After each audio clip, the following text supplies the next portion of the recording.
ચલો good morning, good afternoon and good evening. ત્રણે ત્રણ આવી ગયા. સવાર, બપોર, સાંજ. કૌંસની બહાર શુભ. ઓકે. હવે દાખલા શરૂઆત કરતા પહેલા એક થિયરીની વાત કરું. થોડીક બાકી રહી ગઈ છે, એક વધારાની છે અને એક ઓલરેડી તમારા પાઠ્યપુસ્તકમાં છે. ડાય ઇલેક્ટ્રિક બ્રેકડાઉન અને ડાય ઇલેક્ટ્રિક સ્ટ્રેન્થ મોડે સમજવાની છે. હવે મેં તમને આમ તો થિયરીમાં કીધું હતું કે અમારા કેપેસિટર પર વિદ્યુતભાર પ્રસ્થાપિત કરીએ અને કેપેસિટરમાં આપણે ડાય ઇલેક્ટ્રિક હોય એટલે થોડો ઉત્સાહ વિદ્યુતભાર પ્રસ્થાપિત કરવાનો વધારે હોય. એટલે પ્લેટ ઉપર વિદ્યુતભાર વધારતા જઈએ એટલે કેપેસિટરની બે પ્લેટ વચ્ચેનું વિદ્યુત ક્ષેત્ર વધતું જ જાય. એટલે પરિણામી વિદ્યુત ક્ષેત્ર કયું? શૂન્યાવકાશના લીધે મળતું એટલે કે બાહ્ય વિદ્યુત ક્ષેત્ર, અને બીજું ડાયલેક્ટ્રિકના લીધે મળતું વિદ્યુત ક્ષેત્ર. એટલે એ વધતું જાય સતત. એક પરિસ્થિતિ એવી આવે કે વિદ્યુત ક્ષેત્ર પૂરતું પ્રબળ બને ને તો ડાય ઇલેક્ટ્રિક પદાર્થ પોતાની અવાહકતાનો ગુણધર્મ ગુમાવી બેસે. જે અવાહકતા છે ને એ અવાહકતાનો ગુણધર્મ ગુમાવી બેસે. એટલે કેપેસિટર પર પ્રસ્થાપિત વિદ્યુતભાર એ ડાય ઇલેક્ટ્રિકમાં સ્થાનાંતર પામે એટલે લીકેજ થવા મળે. લીકેજ થાય એને બીજી ભાષામાં અત્યારની પરિસ્થિતિ પ્રમાણેનું નામ છે એને કોરોના ડિસ્ચાર્જ કહેવાય. કોરોના ડિસ્ચાર્જ અથવા તો ડાય ઇલેક્ટ્રિકમાં જોવા મળતું બ્રેકડાઉન, ડાય ઇલેક્ટ્રિક બ્રેકડાઉન. વિદ્યુતભાર કેપેસિટરની પ્લેટ પરથી લીકેજ થવા મળે. હવે જે મહત્તમ વિદ્યુત ક્ષેત્ર એ સમજો વાક્યરચના, જે મહત્તમ વિદ્યુત ક્ષેત્ર એ આ ડાય ઇલેક્ટ્રિક બ્રેકડાઉન શરૂ થાય છે એટલે કે લીકેજ થાય છે, એટલે કે ડાય ઇલેક્ટ્રિક પદાર્થ પોતાની અવાહકતાનો ગુણધર્મ ગુમાવે છે, અવાહકતાનો ગુણધર્મ ગુમાવે છે, તે વિદ્યુત ક્ષેત્રને ડાય ઇલેક્ટ્રિક સ્ટ્રેન્થ કહેવાય છે. ડાય ઇલેક્ટ્રિક સ્ટ્રેન્થ લગભગ 3×10⁶ વોલ્ટ પ્રતિ મીટરના ક્રમની હોય છે. 3×10⁶ વોલ્ટ પ્રતિ મીટરના ક્રમની આ ડાયઇલેક્ટ્રિક સ્ટ્રેન્થ અને ડાયઇલેક્ટ્રિક બ્રેકડાઉનની વાત. કાં તો શું તમે ટેક્સ્ટબુક વાંચતા તમે કહો સાહેબ આ એક વસ્તુ ભૂલી ગયા? ના, આમ તો આપણે ઓલરેડી આ પ્રબળ વિદ્યુત ક્ષેત્રના કારણે હવાના પરમાણુ સાથે આયનીકરણ થાય તો વિદ્યુતભાર લીકેજ થાય એ વાત તો કરી લીધેલી છે, પણ આ જરા પ્રોપર મેથડ પ્રમાણે કીધી. ત્યારબાદ કેપેસિટરનું શ્રેણી જોડાણ અને કેપેસિટરનું સમાંતર જોડાણ કરીએ તો એ બંને સંયોજનમાં તંત્રની કુલ સંગ્રહિત વિદ્યુત સ્થિતિ ઉર્જામાં શો ફેર પડે એની ચર્ચા કરીએ. જો સૌથી પહેલા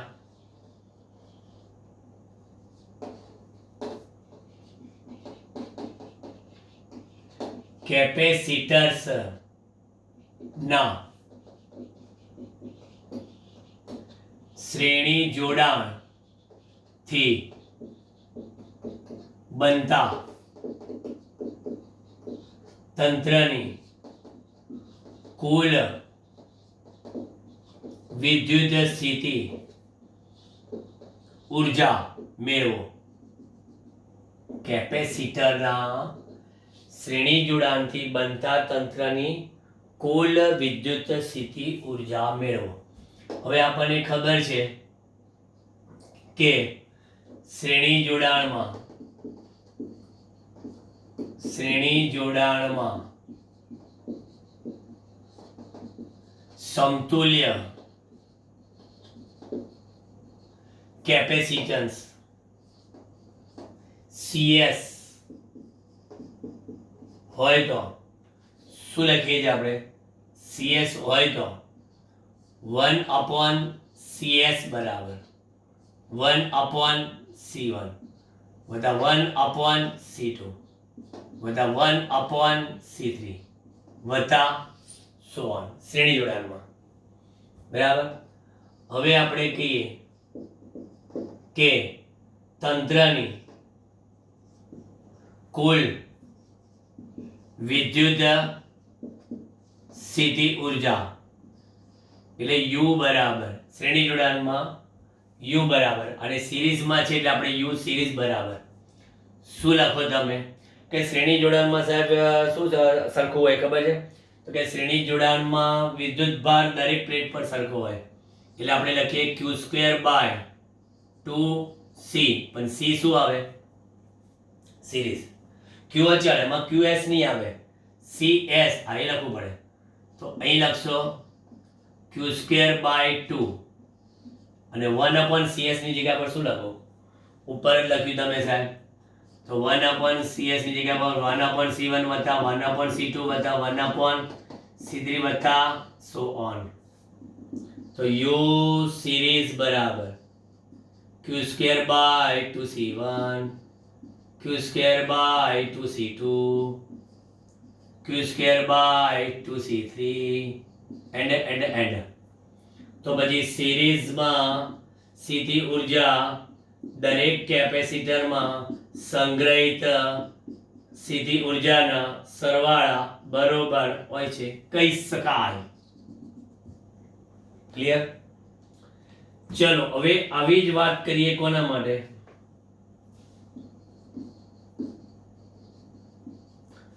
કેપેસિટર્સના સમાંતર જોડાણથી કેપેસિટરના સમાંતર જોડાણથી બનતા તંત્રની કુલ વિદ્યુત સ્થિતિ ઉર્જા ચલો આપણે અહીંયા લખીએ છીએ કે સમાંતર જોડાણમાં સમતુલ્ય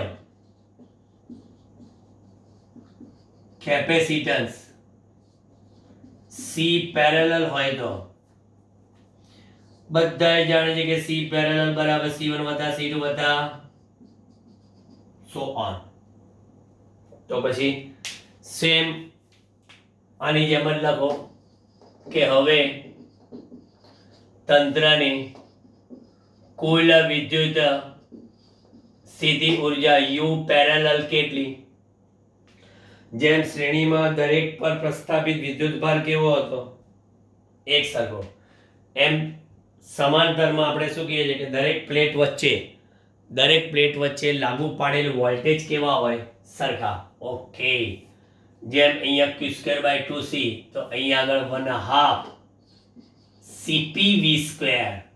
જેમ અહીંયા qs નહોતા લખ્યા એમ અહીંયા vpn નથી લખતા બરાબર એટલે અહીંયા આગળ 1/2 cp ની જગ્યા પર c1 વત્તા c2 વત્તા c3 વત્તા and so on v². એટલે up બરાબર કૌંસ છૂટો પાડો 1/2 c1 v², 1/2 c2 v², 1/2 c3 v², so on.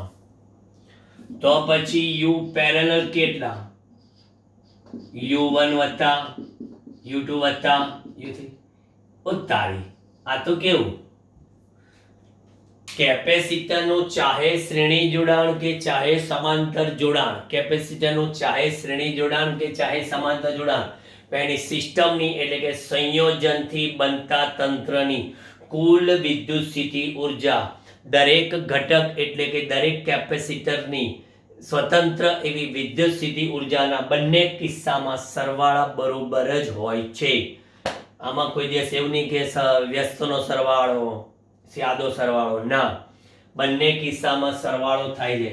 એટલે જ્યારે તમારે સિસ્ટમની કુલ ઉર્જા શોધે ત્યારે એવું વિચારવાનું સાહેબ કેપેસિટર કેવી રીતે જોડ્યું હતું શ્રેણીમાં જોડ્યું હતું કે સમાંતર જોડ્યું હતું એટલે ભાઈ ગમે તે જોડ્યું હોય કેમ કે છેવટે તો એમનો શું થવાનો છે કુલ સરવાળો થવાનો છે બરાબર. એટલે હવે આપણે દાખલા તરફ પ્રયાણ કરીએ છીએ બરાબર. અને દાખલામાં શરૂઆતમાં આપણે પહેલા ઉદાહરણના દાખલા લઈએ બરાબર અને પછી આપણે લઈશું સ્વાધ્યાયના દાખલા. આ થિયરી પર જરા નજર મારી દો, સ્ક્રીનશોટ લઈ લો, ફોટો પાડી લો, જે યોગ્ય લાગે તે કરી લો. પછી હું બીજું બોર્ડ લખું.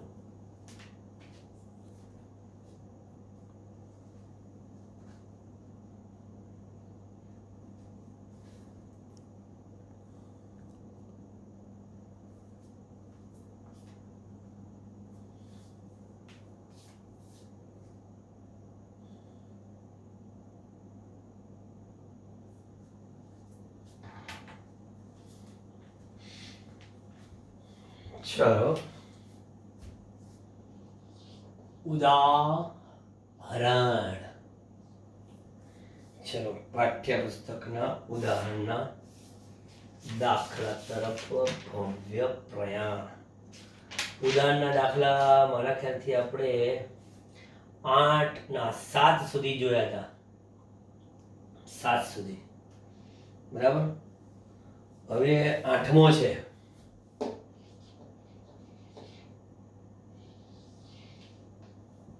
રકમ છે, તમારી પાસે ચોપડી છે, જો તમે, હું બોલતો છું. ડાઇલેક્ટ્રિક અચળાંક કે ધરાવતા દ્રવ્યના એક ચોસલાનું ક્ષેત્રફળ સમાનતા પ્લેટ કેપેસિટર જેટલું છે, પરંતુ તેની જાડાઈ 3/4 ડી છે. તો જ્યાં ડી બે પ્લેટ વચ્ચેનું અંતર અથવા ચોસલાની પ્લેટો વચ્ચે દાખલ કરવામાં આવે ત્યારે કેપેસિટન્સમાં શું ફેર પડે? મેં તમને થિયરી ભણાવતી વખતે કેપેસિટરમાં જુદી જુદી ડાઇલેક્ટ્રિકના કિસ્સા બતાવેલા, જો તમને યાદ હોય તો, કે આપણી પાસે આ કેપેસિટર છે બરાબર. હવે એણે એમાં શું કીધું? ડાઇલેક્ટ્રિક ચોસલું આટલું ભરી દીધું છે, આટલું. ટોટલ આ પ્લેટની લંબાઈ કેટલી છે? ડી છે. અને આ ડાઇલેક્ટ્રિક ચોસલું કે છે બરાબર. હવે આપણને એટલું તો ક્લિયર છે કે આ ડાઇલેક્ટ્રિક ચોસલામાં ધારો કે આ પ્લેટ જે કેપેસિટરની હતી, આ એની પર પ્લસ વિદ્યુત ભાર છે બરાબર. તો અહીંયા આગળ આ ડાઇલેક્ટ્રિક ચોસલામાં માઇનસ હશે, અને એવો જ આ બાજુ પ્લસ છે, અને આ પ્લેટ પર તો ખબર જ છે એટલો જ માઇનસ છે. આ ચોસલાની અંદરનું વિદ્યુત ક્ષેત્ર અને આ બાજુનું વિદ્યુત ક્ષેત્ર, એ વિદ્યુત ક્ષેત્ર હવામાં જે છે એ કયું છે? E0 છે. એ આટલા પૂરતું છે. અને આ જે આપણે રાખ્યું છે એ અંતર આ કેટલું છે એ રકમ પ્રમાણે તમે જોશો તો 3/4 ડી છે, એવું કીધું છે. 3/4 ડી. તો કેપેસિટન્સ કેટલું થાય? તો સિમ્પલ વસ્તુ છે કે વિદ્યુત સ્થિતિમાનનો તફાવત V બરાબર, આપણે સિસ્ટમ થી જઈએ પહેલા, પછી હું તમને ટ્રીક આપું શોર્ટ. વિદ્યુત સ્થિતિમાનનો તફાવત ડાઇલેક્ટ્રિક ચોસલામાં વિદ્યુત ક્ષેત્ર કેટલું? તો કે સાહેબ E0 બાય K જેટલું. E0 બાય K જેટલું બરાબર. પણ E0 બાય K જેટલું ખરું વિદ્યુત ક્ષેત્ર. અહીંયા આગળ આ જે વિદ્યુત ક્ષેત્ર છે એ આપણને ખબર છે કે E0 બાય K જેટલું, પણ એનું ડિસ્ટન્સ કેટલું છે? તો કે 3/4 ડી જેટલું છે. 3/4 ડી વત્તા આપણી પાસે વિદ્યુત ક્ષેત્ર હવામાં કેટલું છે? અહીંયા E0 છે કે ત્યાં ડાયરેક્ટ અચળાંક 1, પણ એનું કેટલું? તો કે 1/4 ડી. આનું આ રીતે થાય. કુલ વિદ્યુત સ્થિતિમાનનો તફાવત, તો V બરાબર આમાંથી E0 ઇન્ટુ ડી બહાર લઈ લીધા, E0 ઇન્ટુ ડી, એટલે આ શું થશે તમારું? 3/4 K વત્તા કેટલા? 1/4. 3/4 K વત્તા 1/4. આ જે બે ભાગ પડ્યા, આના ડી એ કોમન નીકળી ગયા, E0 બહાર આવી ગયા, અને E0 D by K bar, E0 D બહાર આવ્યા, અને 3/4 K અંદર લીધા. ઓકે. V બરાબર, આને તમને ખબર છે કે સિગ્મા 0 બાય કેટલા? એપ્સિલોન 0, मतलब sigma by epsilon 0, sigma by epsilon 0 into केला डी, અને આ 3/4k વત્તા 1/4 બરાબર v. સિગ્મા એટલે q by a into D, અહીંયા 3/4 કે વત્તા 1/4 માટે જો Q બાય V લખીએ તો અહીં શું લખશો? એપ્સિલોન 0 A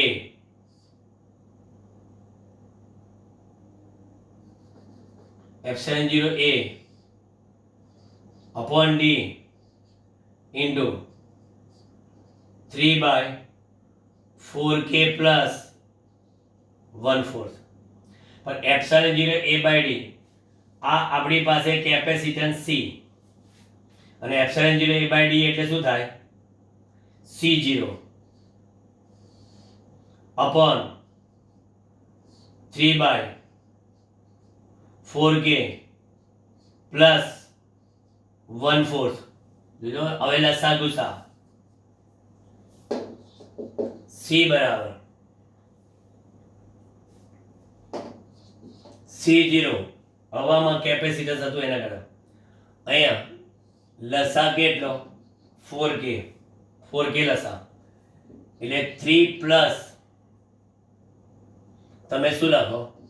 K લખો 3 પ્લસ K 4K ऊपर जता रहे એટલે C बराबर 4K upon 3 plus K into C0 આટલું કેપેસિટન્સ થાય 4K upon K plus 3 into C0.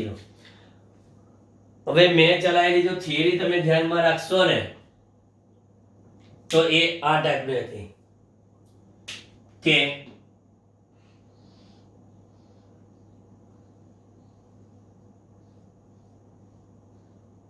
Suppose તમે એમ કહો કે ડી અંતરે રહેલ કેપેસિટરની બે પ્લેટ વચ્ચે કે ડાઈ ઇલેક્ટ્રિક અચળાંક ધરાવતું ટી જાડાઈનું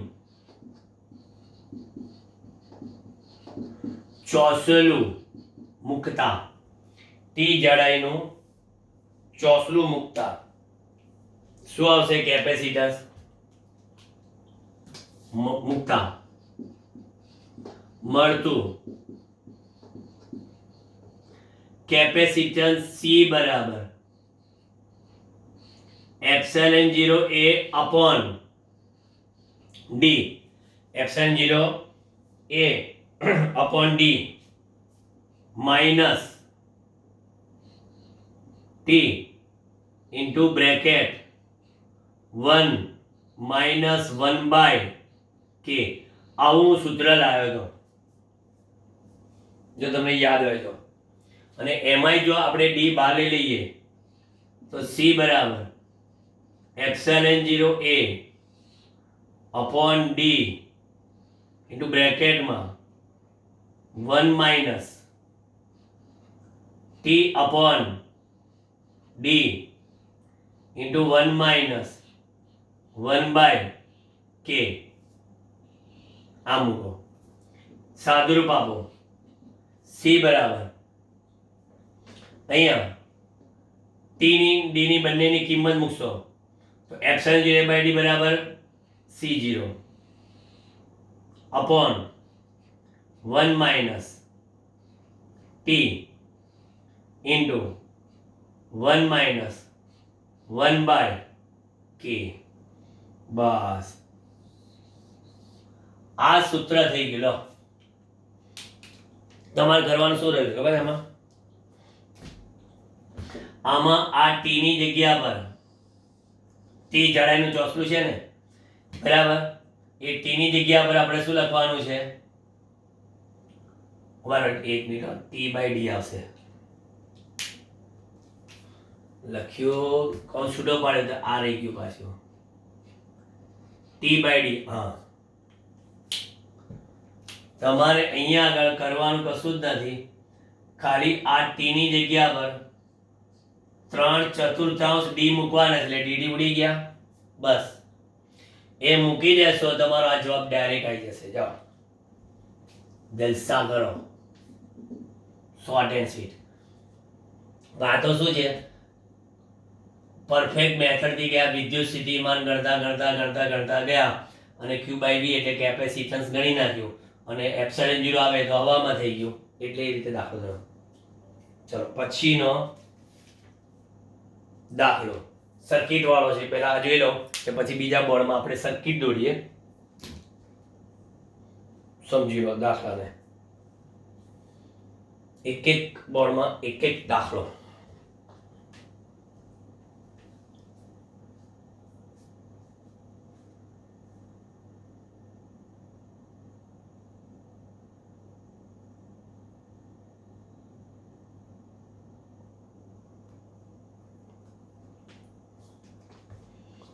ઉદાહરણ 2.9.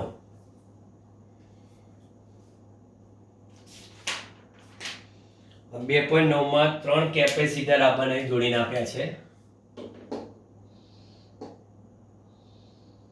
આ રીતે શ્રેણીમાં. આ એક કેપેસિટર,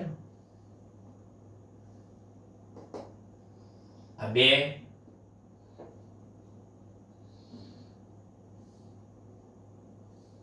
આ 3.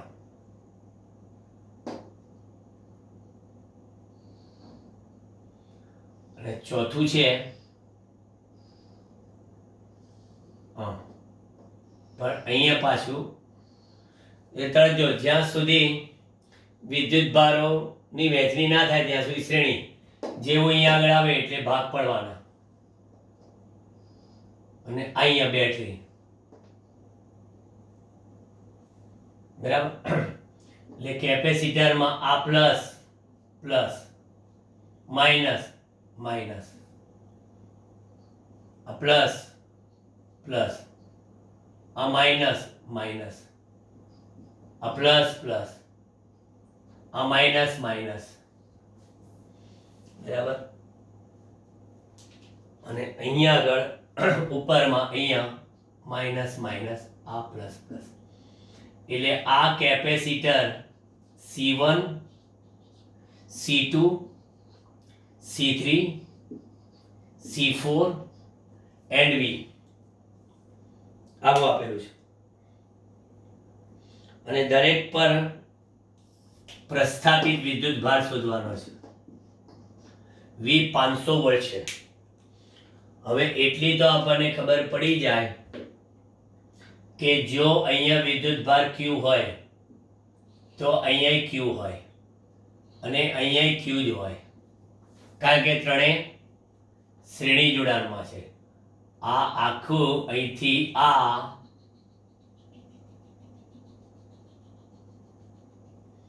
ત્રણેય શ્રેણી જોડાણમાં કહેવાય. પણ આ એની સાથે સમાંતરમાં એટલે એમાં વિદ્યુત ભાર Q ડેશ લખી નાખો, બરાબર. આનો વિદ્યુત સ્થિતિમાન આના જેટલું થઈ જાય, કારણ કે સમાંતર જોડાણ. સૌથી પહેલા આ દાખલામાં માહિતીમાં C1 બરાબર, C2 બરાબર, C3 બરાબર, C4 બરાબર 10 માઇક્રોફેરેડે એવું આપેલું છે રકમમાં. 10 માઇક્રોફેરેડેના 4 કેપેસિટર, માઇક્રો -6 એટલે કે -5 ફેરાડે આટલા આપેલા છે. વોલ્ટેજ V બરાબર 500 વોલ્ટ, ચલો એ પણ બરાબર. પછી C1 C2 અને C3 શ્રેણી જોડાણમાં હોવાથી તેમનું સમતુલ્ય કેપેસિટન્સ 1 આપણે કહીએ C ડેશ 1/C1 વત્તા 1/C2 વત્તા 1/C3 કેટલા 1/10 વત્તા 1/10 વત્તા 1/10 એટલે 3/10 એટલે C ડેશ બરાબર 10/3 પણ માઇક્રોફેરાડે 10/3 માઇક્રોફેરાડે થાય એનું કેપેસિટન્સ અને ફેરાડમાં લેવું હોય તો 10/3 into 10⁻⁻6 ફેરાડે. આ સમતુલ્ય નથી થયું, હજી તો માત્ર 3 નું થયું. બરાબર. પછી આ C ડેશ સાથે C4 સમાંતરે હોવાથી C ડેશ સાથે C4 સમાંતરે હોવાથી આખા પરિપથનું હવે આખા આની સાથે આ સમાંતરે પરિપથનું સમતુલ્ય કેપેસિટન્સ એટલે જે તમે આ બનાવ્યું ને એ આખું આ રીતનું બની જાય. એ આમ અને પાછું આમ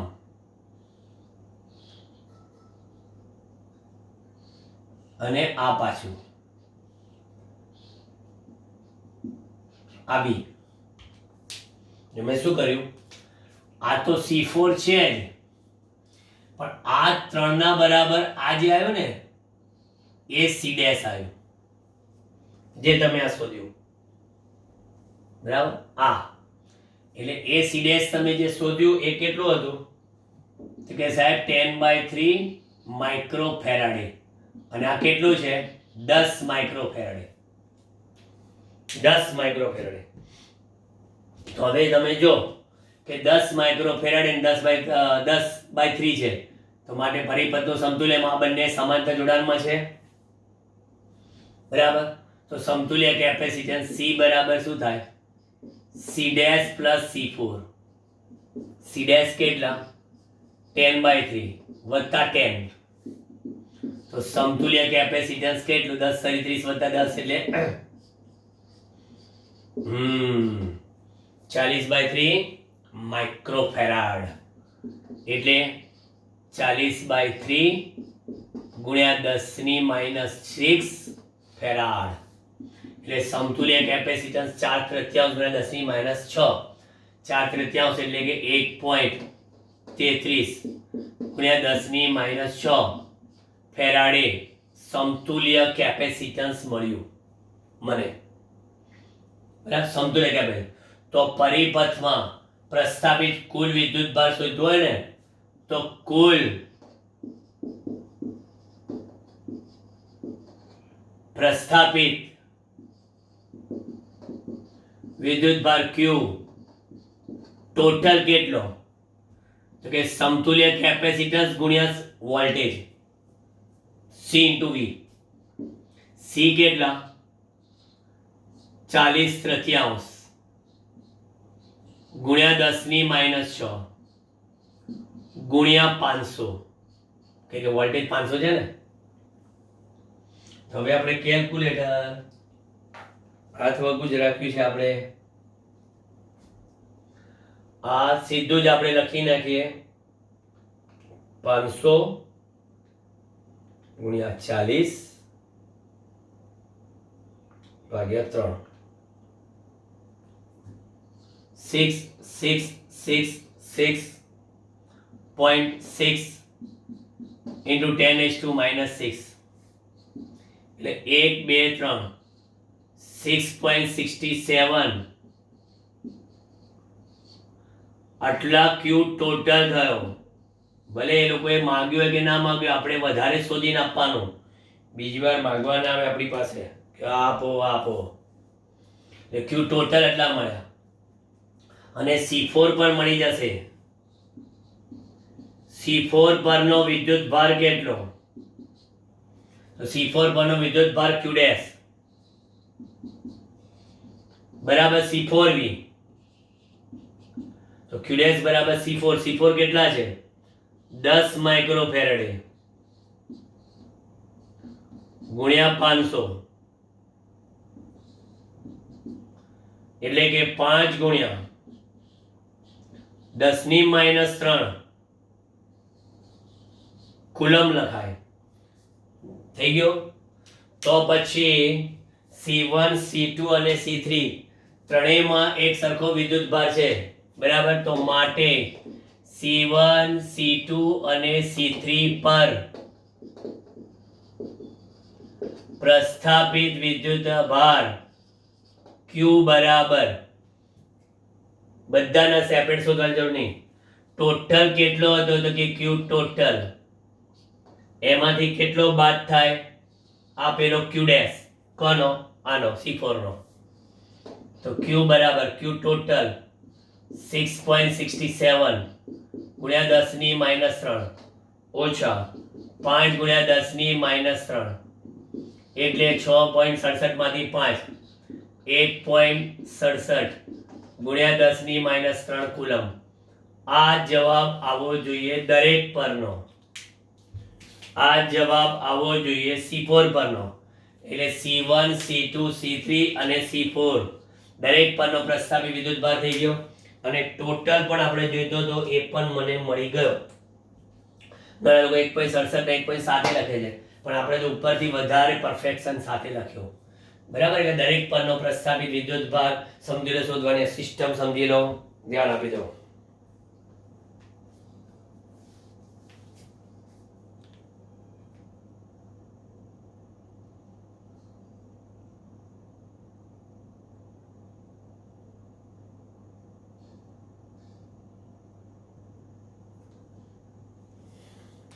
ચાલો હવે ઉદાહરણનો છેલ્લો.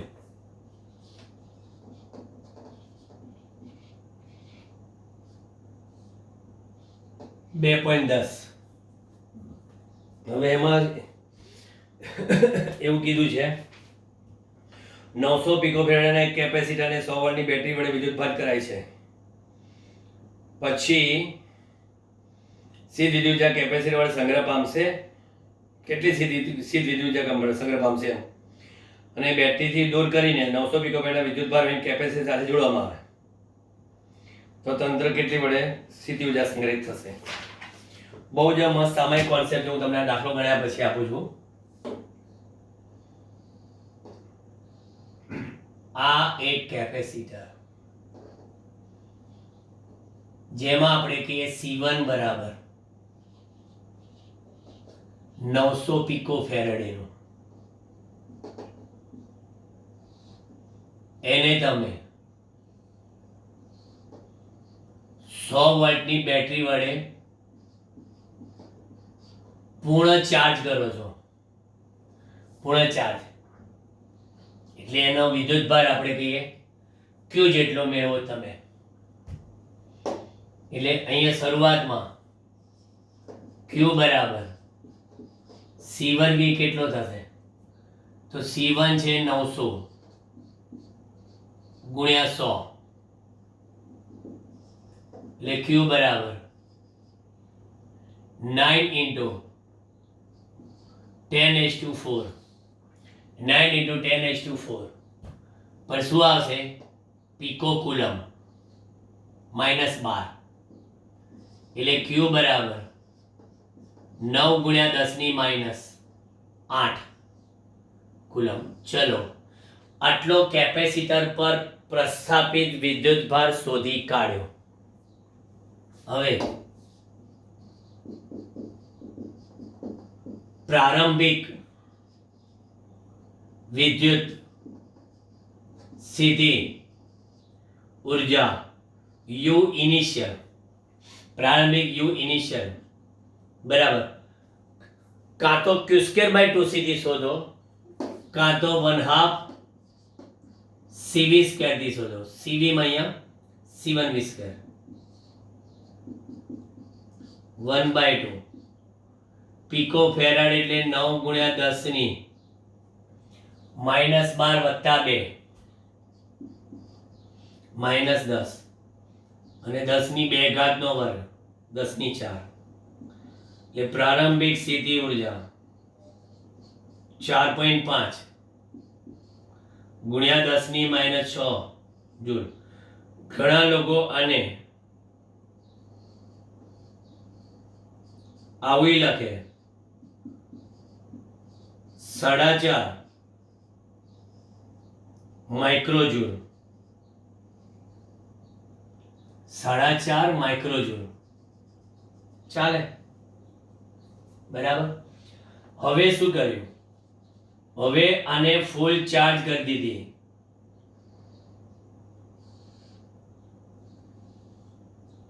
પછી એની સાથે બીજું કેપેસિટર જોડ્યું. આપણે ખબર છે કે ઉર્જા તો ગમે તે જોડાણ હોય, તંત્રની ઉર્જામાં સરવાળો જ થવાનો. એ તો આપણે થિયરીમાં જોયું જ હમણાં. ભલે પાઠ્યપુસ્તક વાળે થિયરી નહોતી આપી આપણને, આપણે કરાવી દીધી એ થિયરી.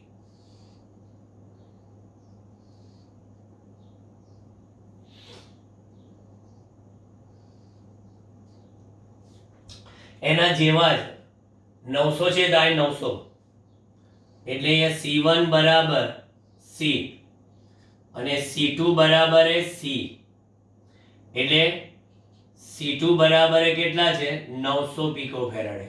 સમાન જ છે. હવે જો બંને સમાન હોય તો આ વિદ્યુતભાર આને આપે, એટલે આની પાસે જે Q હતો ને, હવે Q/2 થઈ ગયો.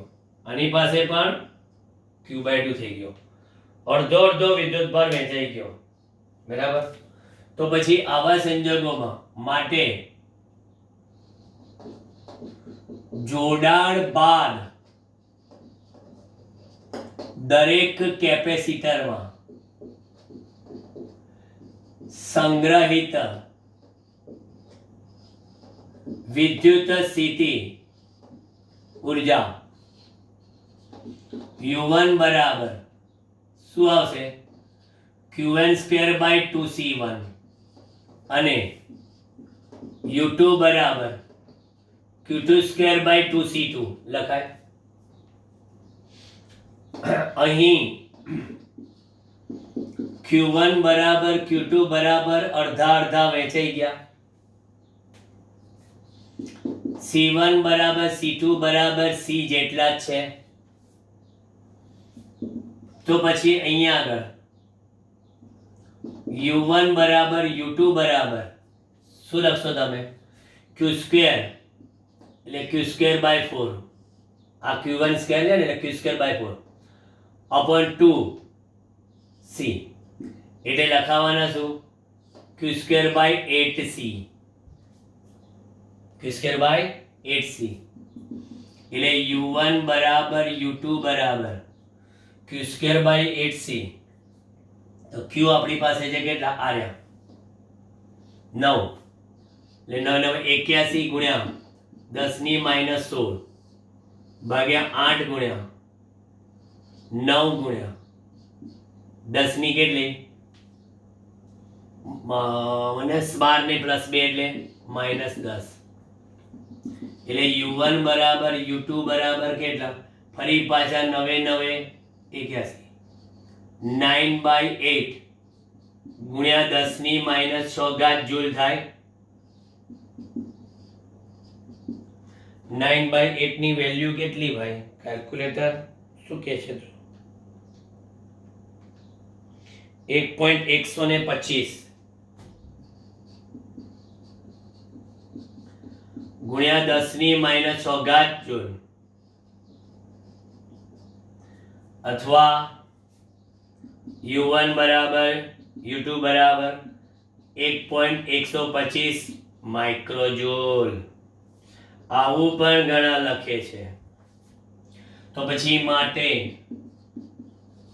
તંત્રની અંતિમ વિદ્યુત સ્થિતિ ઉર્જા કેટલી? કે U બરાબર આપણે તો ખબર છે સરવાળો થાય, તો U બરાબર 1.125 ગુણ્યા 10^-6 1.125 ગુણ્યા 10^-6 એટલે U બરાબર કેટલા આવશે? 2.25 ગુણ્યા 10⁻6 યુની કિંમત તૈયારી કરીએ.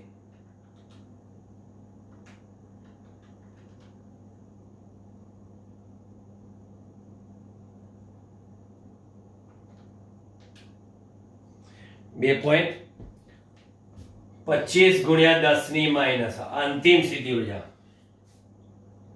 એટલે પ્રારંભિક કેટલી હતી? 4.5 બરાબર. હવે કેટલી થઈ ગઈ? 2.25. એટલે અંતિમ અડધી થઈ ગઈ અને દરેકની ચોથા ભાગની થઈ ગઈ. બરાબર. હવે હું તમને એક ટ્રીક આપું છું. આ દાખલા પર નજર મારતો હોય તમને એક મસ્ત ટ્રીક આપું.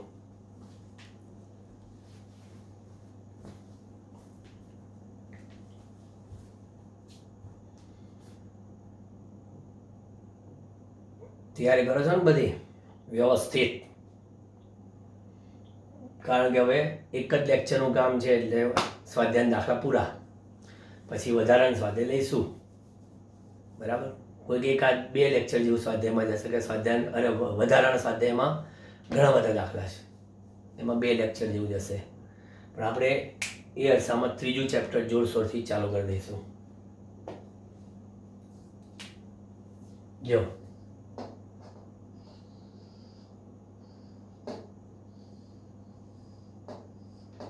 યાદ રાખો,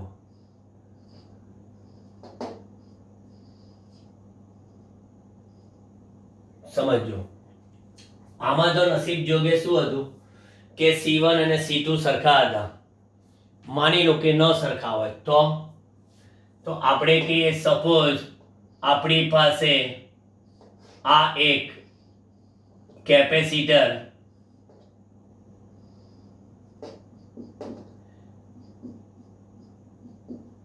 કે જેમાં Q વિદ્યુતભાર અને કેપેસિટન્સ C1 અને વોલ્ટેજ V છે. કેપેસિટર અને વોલ્ટેજ V છે. તો પહેલા વિદ્યુતભાર Q બરાબર આપણે શું લખીએ છીએ? C1 × V અને પ્રારંભિક સ્થિતિ ઉર્જા, હું બધા શબ્દો નથી લખતો, UI પ્રારંભિક સ્થિતિ ઉર્જા UI બરાબર 1/2 C1 V². એટલે આ એક પ્રારંભિક વિદ્યુત સ્થિતિ ઉર્જા મને મળી ગઈ. હવે મેં આ કેપેસિટર સાથે બીજું વીજભાર રહિત કેપેસિટર લીધું. જોડ્યા બાદ પછી વીજભાર રહિત નથી રહેતું. પછી શું થઈ ગયું? આ બંને પર હવે વિદ્યુતભાર આવી ગયો Q1 અને આની પર Q2. કારણ કે આ C1 છે ને આ C2. અહીં તો C1 બરાબર C2 હતા એટલે અડધો અડધો વેચાઈ ગયો. હવે આમાં અડધો નથી વેચાતો, પણ એટલું કહેવાય છે કે વોલ્ટેજ સરખા છે એટલે Q/C એટલે Q1/C1 બરાબર Q2/C2 ના કોન્સેપ્ટનો ઉપયોગ થાય. એટલે સ્વાભાવિક છે કે Q1/Q2 બરાબર C1/C2 થાય. યોગ વિયોગ પ્રમાણ કરીએ તો આ છે અહીંયા આગળ છેદમાં યોગ પ્રમાણ કરે Q1 ભાગ્યા છેદમાં Q1 + Q2, C1 ભાગ્યા છેદમાં C1 + C2 લખાય. હવે આનો અર્થ એવો થયો કે Q1 માં આની જગ્યા પર શું લખાય? છેટે તો આ બે વિદ્યુતભારો આમાંથી જ વેચાયા ને, એટલે Q1 બાય શું લખશો તમે? Q1/Q બરાબર C1/C1 + C2. અને આમ પર લગાવીને બીજું પણ એક સૂત્ર આપો. એક જ મિનિટ, જગ્યા થોડી વધારે રાખો. આને તમે આમ પર લખો છો UI બરાબર 1/2 C1 V² બરાબર Q²/2 C1 એમ પર લખાય. આ Q²/2 C1 થઈ ગયું. તો પછી અહીંયા આગળ Q1 બરાબર શું લખો તમે? QC1 ભાગ્યા C1 + C2 લખી શકો કે નહીં? બરાબર. એ જ પ્રમાણે કોઈ પૂછે કે Q2 લખવું હોય તો કે Q2 બરાબર QC2 અપોન C1 + C2 લખાય કે નહીં? આ જ જેમ અહીંયા યોગ પ્રમાણ કર્યું એમ ઉપર યોગ પ્રમાણ કરો તો આવું મળે. તો સ્થિતિ ઉર્જા U1 બરાબર આપણે લખીએ Q²/2C. U1 બરાબર Q²/2C. Q²/2C એટલે શું લખશો? આનો સ્ક્વેર કરો. Q² C1² C1 plus C2 નો સ્ક્વેર બરાબર. અને પાછા આ 2C1 ભૂલાય નહીં પાછા. આ તો મેં Q1² એટલે આનો સ્ક્વેર કર્યો. હવે એક C1 ગયા એટલે U1 બરાબર શું લખાય? એક ઉપર C1 રહ્યા બરાબર. એટલે અથવા તો Q²/2C એમને એમ રાખો. બરાબર, એક બહુ મસ્ત કામ કરું જો. આને એમને એમ જ રાખો. કોને?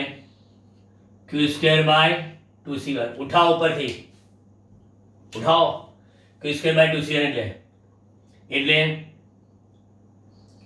C1² upon C1 plus C2 નો હોલ સ્ક્વેર ઇન્ટુ UI. અને એ જ પ્રમાણે U2 બરાબર કેટલા? C2² C1 plus C2 નો હોલ સ્ક્વેર ઓફ UI. ચલો આ મળી ગયું U2, U1 અને U2. તો માટે U final U1 plus U2 કેટલા? તો એ પણ તમને કહું. U ફાઇનલ બરાબર C1² વત્તા C2² C1 વત્તા C2 નો હોલ સ્ક્વેર અને એની બહાર UI. આ U ફાઇનલ. આ ચાહે તમને કેપેસિટર અલગ અલગ આપે તોય કરી શકો. બોલો, એક્સ્ટ્રા ઓર્ડિનરી તમારું કામ થઈ ગયું. જો અલગ આપે તોય કેમ? જો ચલો આપણે અલગ નથી એમ માની ચાલીએ. સપોઝ C1 બરાબર C2, તો C1 બરાબર C2 મૂકી દો. C1 બરાબર C2 એટલે 2C1 થાય. 2C1 2C1 નો સ્ક્વેર એટલે 4C1 square. C1 square A1/4 sorry UI/4. UI/4 એટલે UI ની ચોથા ભાગની થાય. આની ચોથા ભાગની 4.5 નો ચોથો ભાગ. ડન. તો બીજામાં તો એ જ છે એટલે એ પણ ડન. એટલે U1 બરાબર પણ અહીંયા આગળ આનો અડધો ભાગ છે. 4.5 નો અડધો ભાગ અહીં જોવા દો. C1² વત્તા C2². બંને C1 C2 સરખા છે એટલે શું થયા? 2C1² થયા. અને નીચે 2C1 નો સ્ક્વેર એટલે નીચે 4C1². C1² ઉડી ગયા. 2/4 એટલે 1/2 1/2 UI/2 આવી ગયા. ડન. બરાબર. એટલે હવે નેક્સ્ટ ટાઈમ આપણે હવે નેક્સ્ટ લેક્ચરમાં જઈશું સ્વાધ્યાય દાખલા. નજર મારી લો, જોઈ લો.